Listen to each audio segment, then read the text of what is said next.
welcome back to another amazing video. This video is an open letter to all fathers, intending fathers, current fathers.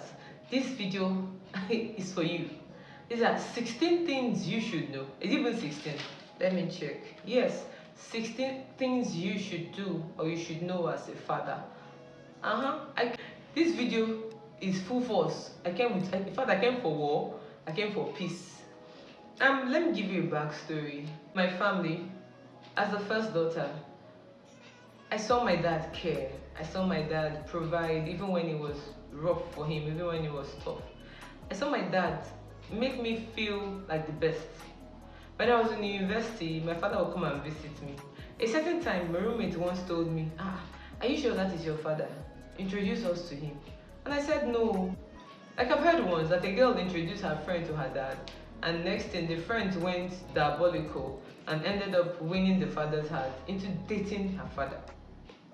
Now when her friend confronted her, in her words she said, is it because I'm dating him? If you talk too much, I will marry him and you'll become my stepdaughter. So my dear, I really was scared of introducing people to my father.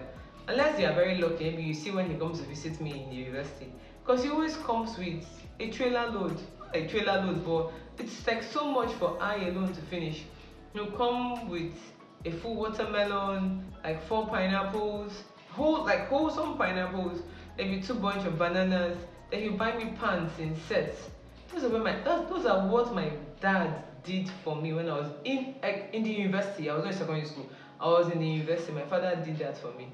My father was providing. I felt that love. I felt that protection. I felt that I was in that place of I am contented, right?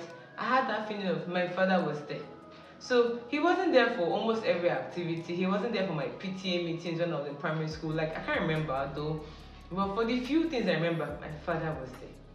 Whenever I get into trouble, because I did get into trouble a couple of times. Whenever I get into trouble, my mother herself won't come.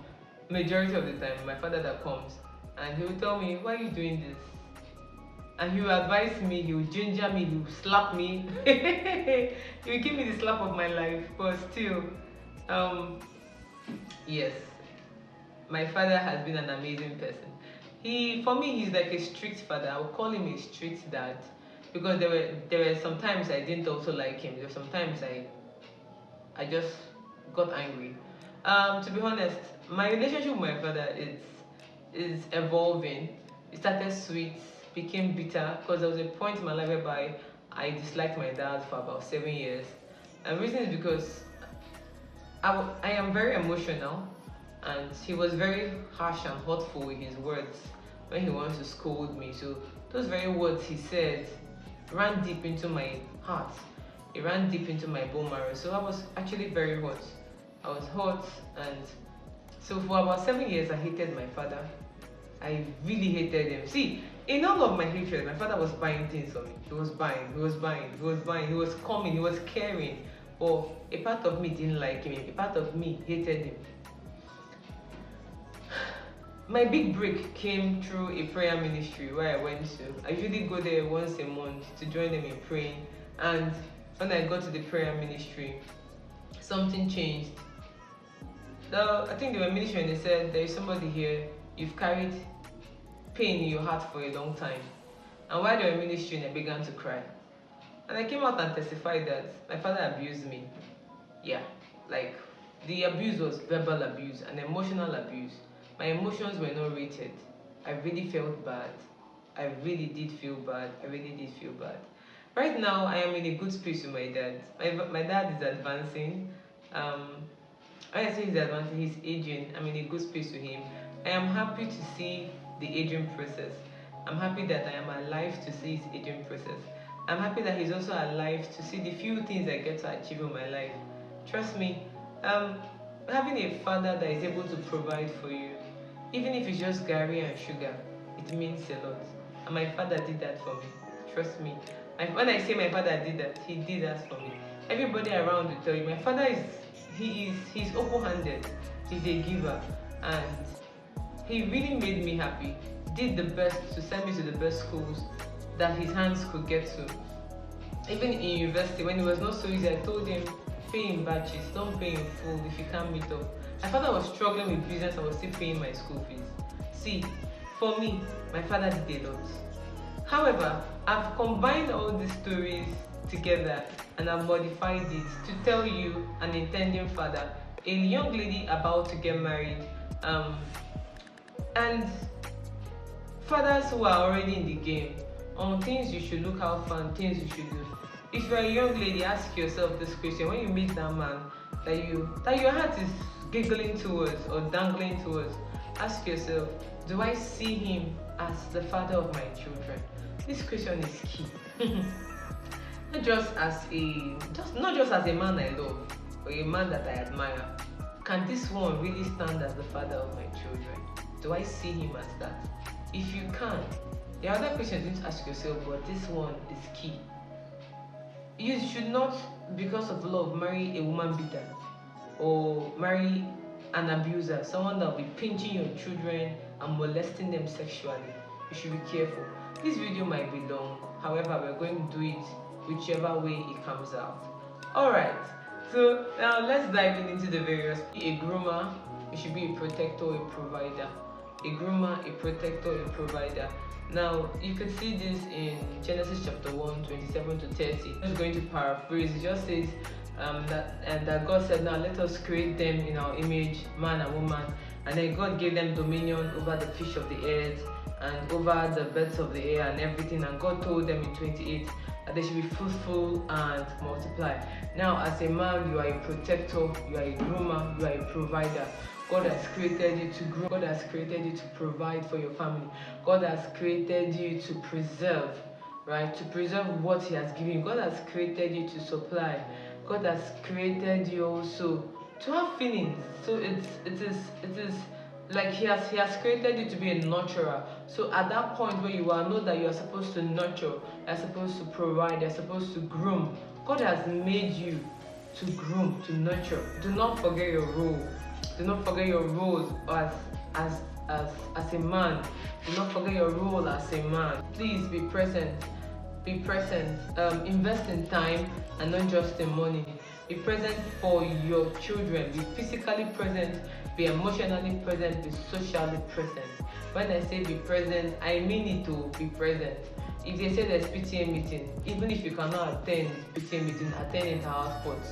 Attend other activities. Other activities available, please attend them. Attend cultural day. The other activities you can, please what?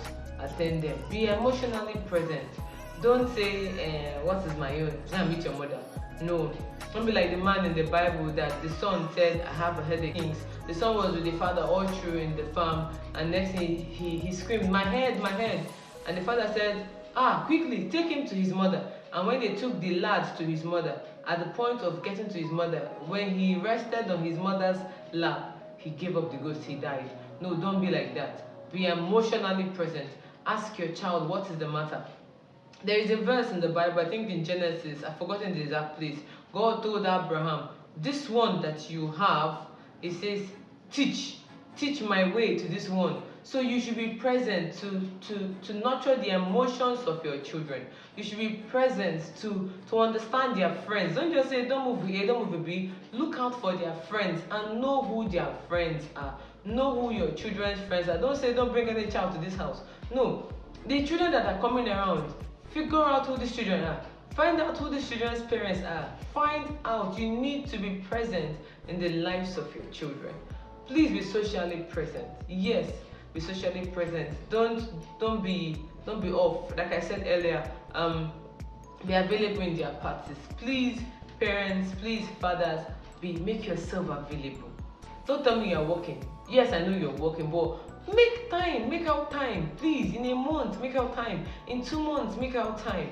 I know, see, my father worked in the rig. So he was 2 weeks off, 2 weeks on, 1 month off, 1 month on. But the few times my dad had, we would come out and sit out, and we should knock out together. The few things that mattered. These are little things that matter. They make memories. Please be present. It's saying that you should invest in a rich community. And when I say rich community, I don't mean money. If Mr. A, that is your friend, or that you work with in the office. You don't like how he behaves. You feel that there's a part of him that you cannot stand. Hello, cut away from Mr. A. The reason is because when you go for your family hangout and business hangout, Mr. A's children will not practically become your children's friends. Unless you want to make your children void of that relationship, void of that community. The truth is that man is a social being and we grow with a community. Man is a social being, meaning that we need one person and the other to keep making our lives better. So why do you want to deny your children of this thing called community that they can grow from? If this person is your friend, that means your children are supposed to link up. Now that's what people say, and they like how they put it is, I can imagine the rich is marrying the rich, because the rich friends have connected with their fellow rich friends, and at the end most times they even do arranged marriage to ensure that the wealth still flows amongst them. So please tell me, why do you decide to keep that your friend who is a woman beater, who is like domestic abuse driven, who is a rapist, who is a pedophile? Why do you decide to keep him close, and then you say, no, I would separate my children from his children. My children will not get close to their to his children. Why are you deceiving yourself? Now, if you don't also know, these children they know themselves. One way or the other, they get to meet.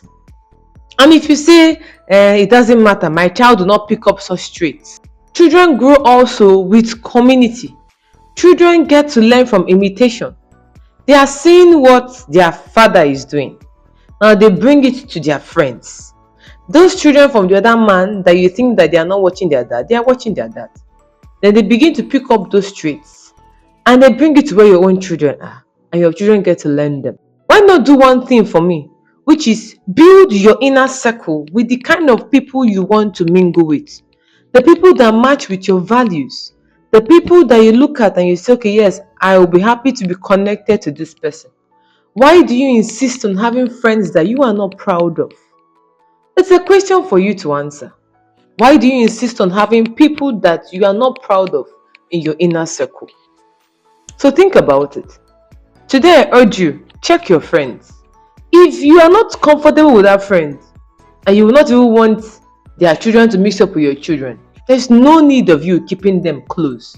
Cut off from them so that your children get to have healthy relationships and they get to build a wider community of friends. Don't be the lion of your house.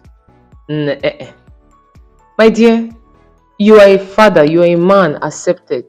But please be nice. Put a smile on your face. Some men smile outside, they laugh outside, they're constantly gisting. But once they get home, their faces are squeezed. For what reason? What's your reason for squeezing your face once you get to your gate? Who is chasing you? Who is making you angry? So please put a smile on your face and really act like you're happy to be back home. Don't make it look like your children are making you frustrated or something. You were smiling outside the gate though. People even saw you at your shop. They saw you in the office when you were laughing and making jokes. But immediately you get to your gate, bam, your face has changed like when NEPA took light.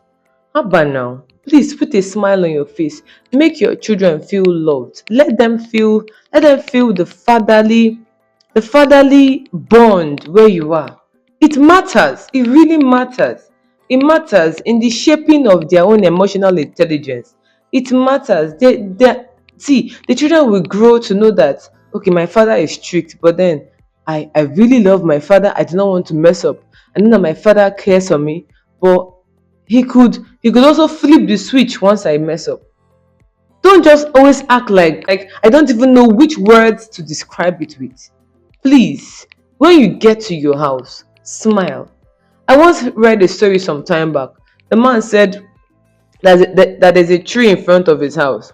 Once he gets to his compound, he rubs his hand on that tree and then he walks into his house. And his friend asked him, why do you do that? He said, when coming from outside, I could have been burdened by the day. And whatever has met me outside, I take it out on the tree, I rub my hands on the tree, and I let go everything that has disturbed me over the day. I let it out on the tree, and then I walk into my house and I smile with my children, because I want, like, I smile with my children and my wife. I want the unity, I want the love to grow in my family. You can be that man. It's not late. You can start now. Listen, if you miss the formative life of your child, the formative years of your child or your children, it will be difficult to bond with them when they are teenagers or when they are adults. The most time to bond with your children are their early years. The early years, start bonding with them. Even when they get into teenage age, bond with them. But it will not be as effective as at when they are in their early years. If you miss out the early years, trying to gain rooting in the formative, in the teenage years will be so difficult. Please don't miss out on the growth of your children when you are keeping a straight face. You're not a sperm donor. Do not be a sperm donor. Be a father. Some people just want to be sperm donors. They just want to get a lady pregnant and have a child. They're just sperm donors. They are absent in the life of the child. It's practically the same as my point A, which says be present, be physical. Please do not be a sperm donor. Be a father. Be available emotionally, physically. Be available spiritually. Pray over the lives of your children. Pray for your children. Pray for your children. Don't leave the prayer to your wife. I told you earlier about the story in First Kings, whereby the man told the servant, take the lad to his mother. The father didn't even declare a word and say, come on, this sickness, get out. Or find out a way to get his son well. Rather, he sent his son to his wife. For goodness sakes, you are the head of the family. You are the head spiritually. You are a leader. A leader should govern. A leader should lead spiritually, physically. Hey, listen, a leader should lead spiritually, physically, emotionally. Or leaving all the emotional works to the mother. And then you are now worried later on why children get to honor their mothers more than they honor their fathers. It's just simple things. The simple things that matter. Be emotionally available. Be spiritually available. Let me know that I can call my father and say, daddy, I had a bad dream. And he tells me, let us pray about it. What is your plan? How do you want to follow it up? Be available. Don't just be a sperm donor. Be a father. Be a father. Be present. Be present in the life of your child. Watch your words. Like I earlier told you in my own story, I had issues with my dad later on because for me he was verbally abusive. He was hurting me with his words. And some statements he made that didn't sit right with me, I would just cry. And after crying, I ended up developing hatred for him. Yes, this is my own story. It's not your story, right? But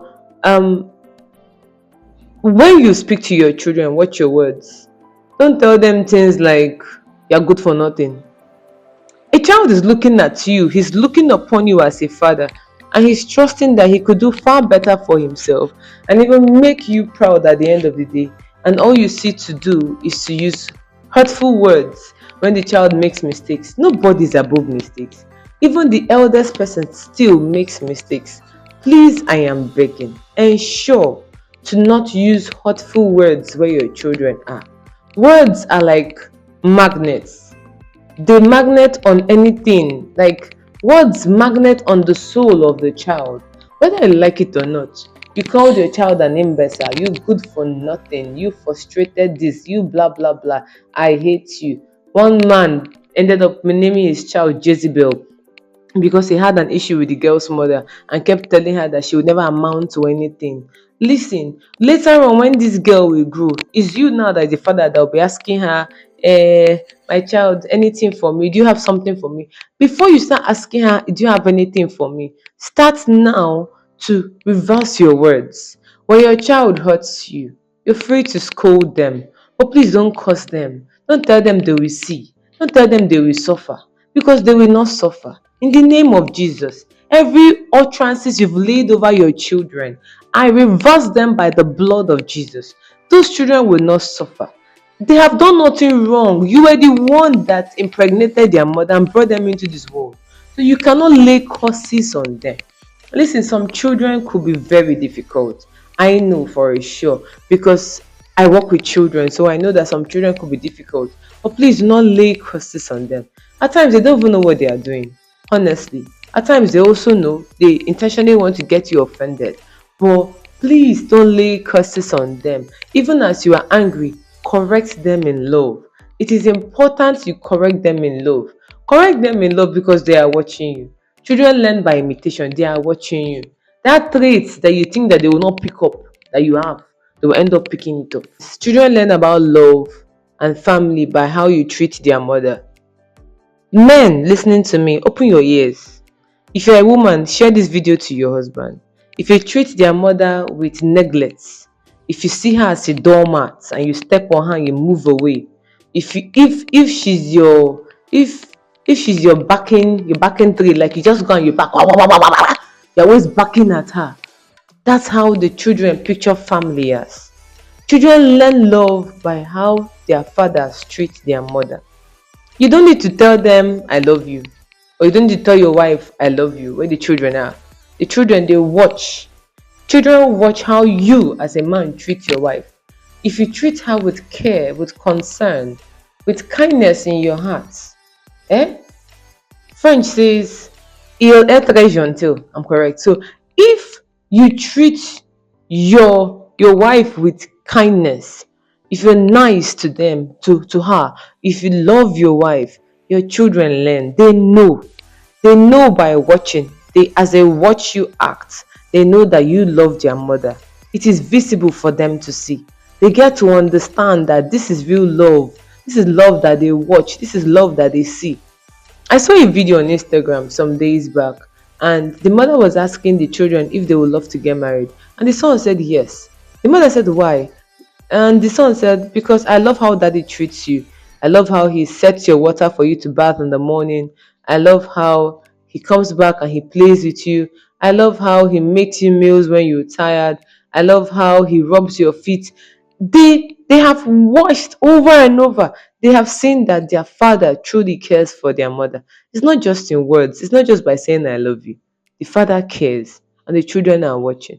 You are not an exception. Do not be a rock. Do not be Mount Zion that cannot be moved. You are a man, for goodness sakes. You have feelings. Be kind, be romantic to your wife. Be expressive. Don't bottle up emotions and act like you are like you are the Lord of Lords. I be the Lord of your house. No, please be kind to your wives. Your children they learn from this act. Point set boundaries with love. Don't be eager to answer father and husband, and then yet you don't know how to set boundaries with love. When your children offend you, learn to set boundaries for them with love. Do not also provoke your children to anger. The Bible says in Ephesians 6, verse 4, that parents do not provoke your children to anger. Yes, there's a way you will speak to your child and bully at your child, and your child will get angry at you. When they have done something wrong, it's okay to correct them. It's okay to speak to them and ensure that your children get to hear, they get to understand. Don't bully at your children and make it look as if they have done the worst and they are the worst ever. Don't just be constantly comparing them with your neighbor's child. Have you seen Mr. Chukwemeka's son? Have you seen Davido's son? Have you seen Agnes's daughter? Hello, this one that you have in your house. Appreciate the small things this one has done for you, and don't provoke that child to anger. I talk am. Now me talk am. I said it. With my full chest, I said it. Don't provoke your child to anger. Please apologize when necessary. Fathers are not perfect. Nobody is perfect. So when something happens, maybe you blamed your child wrongly for maybe closing the door or for not opening the door or for taking your charger, but you've blamed your child wrongly. And the child, you know that your child is hurt. Instead of going out to go and buy ice cream and say, yeah, take ice cream or yeah, take clothes, okay, take this one I bought for you. No. Rather, walk up to your child and say, oh, please, I found it. I'm very sorry I accused you. There is something it does to the mental health. There's something it does to the heart of this child. The child knows that you are able to take responsibility for your action. Mhm. African parents, come closer. I know that you've deceived yourself with, and don't apologize to the child. You make the child feel proud. You make the child proud, my dear. It will make the child proud. It will only make the child proud of you. It will make the child know that there's something like being responsible to my action. Is the honest truth. Learn to apologize. When something goes wrong, when you know you are at fault, learn to apologize. It will go a long way. It will really help you as a father in running your home. Learn to apologize when you're wrong. Don't bully at your child and say, come on, what is that? Okay, yeah, come and take this 1,000 naira or take this money. Okay, I sent you money for hair. No, no, no, no, no. Don't try to switch the situation. If you're wrong, apologize. This embrace uniqueness. No two parents are the same, no two fathers are the same. Your parenting style will not be my parenting style.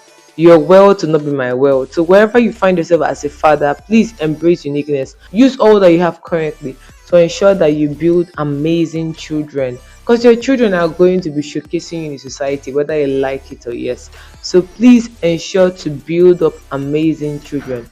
Ensure to raise children that you'll be proud of. Whether in fact in your sleep, when you are awake, children that when you look back, you'll be like, yes, that's my child, that's my child. Raise children you'll be proud of. Please do your best. I know that you're already trying, but embrace your uniqueness and build these children that you solely be happy that you have done your own part as a father. Yes. If you don't have money, it's fine. If it's only Gary and sugar you can provide, it's fine. Teach your child the values of community, of loyalty, of business. Do something, do it right. Ensure that you make your child feel at home. The next point is emotional intelligence. It is important that you are emotionally intelligent. Teach your children to express their feelings and not suppress it. When you constantly bully at your child, come on, what are you saying? Will you keep quiet? Come on, shut up now. They are not able to express their feelings. They keep hiding. They'll keep hiding it. Even when something goes wrong, when they are being assaulted, they won't speak out. I've seen children that were raped, that that were fingered, and they can't tell their parents because their parents will constantly bully at them without even listening. Yes, it happens. So many times it happens. And if you don't know, let me give you statistics. 1 in 4 girls every year is being sexually abused, and 1 in 8 boys every year is sexually abused. So what are you saying? What exactly are you saying? What I'm letting you know is this. Allow your children express their feelings. Once they can express their feelings, they will not have to hide. They will not want to suppress any feeling whatsoever. If something is going wrong, if somebody is bullying them, they will gladly talk out. If somebody is telling them something that they are not okay with, they will just gladly voice out to you. That's what someone is telling them, because they want to hear your your right judgment, your right suggestion to that situation. The next point is laughter is a medicine. Please cherish the little moments you have, from when that child is still an infant, to when the child is a teenager, to when the child has grown, the child is not yet married, the child is still at home with you, maybe 20 years, 25, 30. Cherish those little moments. Yeah, because time and chance happening to them all.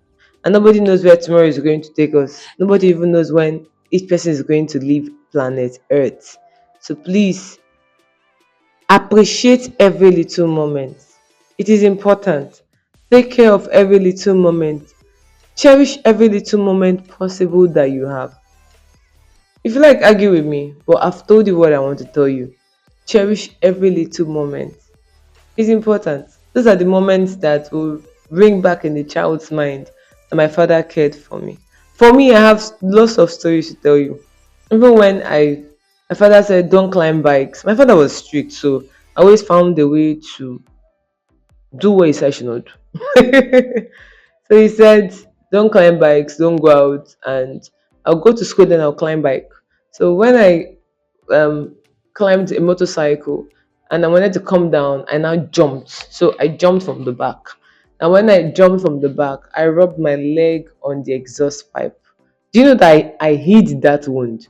Why did I hide it? Because my father was going to ginger me and be like, how did you get this wound? Oh yeah, come, come, come. So I have seen when he wanted to help me clean a wound that he poured chemical on it, and it was not funny because he wanted the wound to go fast. Like he likes we used to call him overdose doctor.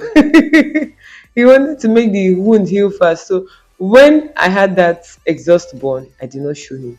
I hid it for a while until one day he was coming from a distance. I was at home. He was coming from the gate area. I was sitting down and having a chit chat with the women. And he said, "What's on your leg? What has on your leg?" I said, "It's the exhaust that burned me." He said, "Oh, this girl self." So you could see me being scared of him trying to overtreat my wound. I ended up hiding the wound from him. Almost every child will act like this, but please allow them express themselves is important. So laughter is really a medicine. The tiny moment you have, cherish it. Cherish it with all of your heart. The next point, teach your children real life skills. Teach them how to cope in the real world. Teach them life skills, money skills, debt, financial debt management, relationship skills, how to build networks. When they are done with their O level, their high school, encourage them to go learn a skill, to learn something, music, sewing, farming, whatsoever skill they could pick up, teach them, encourage them to learn it. It's important they pick up a skill. In Nigeria, currently, I know that most children, once they finish secondary school, they go to learn sewing, baking, shoemaking, carpentry. It is good to encourage your child to learn a skill. The child might not use it later on in life, but just encourage that child to learn. There's something it does to the mind. It's like opens the mind because you're learning something different from what you've been learning these past few days. So it's going to open the mind to more opportunities. Encourage your child today to learn something new. Fatherhood evolves. You will not be this young forever, and the methods you had used for your first child will not work on your fourth child because times are changing. So please learn to evolve. Learn to evolve. Learn to know that you're also aging as a dad. Gradually you're aging. In fact, from 30, if you give birth early, you might not be able to jump and run as you did when you were quite younger. So please do well to learn that training changes, it evolves, fatherhood evolves. So ensure to evolve too with the fatherhood. Don't be stuck with, "I said it, go and do it. Do it because I said so." No, no, no, no, no. Learn to evolve. It's good to be firm on your words, but learn to evolve. Learn to evolve. Learn to evolve. As someone who deals with people on a daily basis, I've learned to evolve. I've learned to know that I can speak to child A this way, and then I can also speak to child B this way. I've also learned to know that my my response to every child has an impact. Yes, yes. Even to individuals. For example, you greet me and I don't answer. You will not want to greet me tomorrow. But if you greet me and I smile and I ask you, "Hey, how are you? How was your day?" You will gladly want to greet me tomorrow. Please remember that fatherhood evolves. You cannot be at one spot forever. You cannot use one method of correction for a long time. Learn to move with the current trend. Learn to evolve. The moment whereby your child brings you water or buys you meat pie, even from the small money your child is earning, appreciate it. Don't look down on it. Don't talk down on it. Don't say your mates are fixing solar for their parents. Me, it is meat pie you bought for me. You bought me meat pie. So that I will do what? Hello. Don't be that kind of parent. For the little your child has done for you, please appreciate it. When your child makes a coloring of you, your babies make a coloring of you and your wife and their siblings, appreciate the coloring, smile at it, encourage the growing, the formative years of your child. Please don't talk down on your child. Don't say, "Can't you see Mr. Andrew's son? That boy read medicine and he's singing now. The boy is a good singer and he's still in the medical field." Hello, all futures are not the same. Please, please cherish the small moments. When your child does that small thing that is unique, appreciate it. Career day, and you will see different children coming out. This one say, "I want to be a singer, I want to be a footballer." With the things that they come out to say they want to do, encourage them. It is important to encourage them. There's no career that is useless. Every career has its own perks, and it is amazing. Footballers also resign now. Shebi, do they play until 35? No, they don't. So please encourage your children to do the best that they can for themselves, right? Encourage them in the little things that they are doing. From when they became infants, when they tried getting you water to drink, to when they even started crawling, encourage them. Cherish those small moments. They matter, oh, they really matter. Don't say I did not tell you. Me, I will kuku tell you. They really matter. This video is quite long. It has really gotten so long. And I hope you've gotten value from it. My name is Chidera. If you watch this video till this part, drop in the comment section. Fathers are the best. Type it in capital letters. Fathers are the best. And yes, fathers are the best. Happy Father's Day to all fathers. Happy Father's Day. If it has passed, you are still a best father. If you're watching this video when it's Father's Day, you are an amazing father. And thank you for the amazing work you are doing all around. All fathers are amazing. Celebrate your father today. Thank God that you have a father in your life. My dear, having a father is better than not having anyone at all. Some people have fathers that are absent. They are physically present, but they are physically absent in their lives, physically, emotionally, and socially absent. If you watch this video, ensure that you make correct changes where you need to make changes, and please be present in the lives of your children. Fathers are the best. Don't forget. Thank you for watching till this time. Please like, comment, share, and subscribe to my YouTube channel. The goal is to get to 100 subscribers before the end of August. Help me achieve that. Thank you.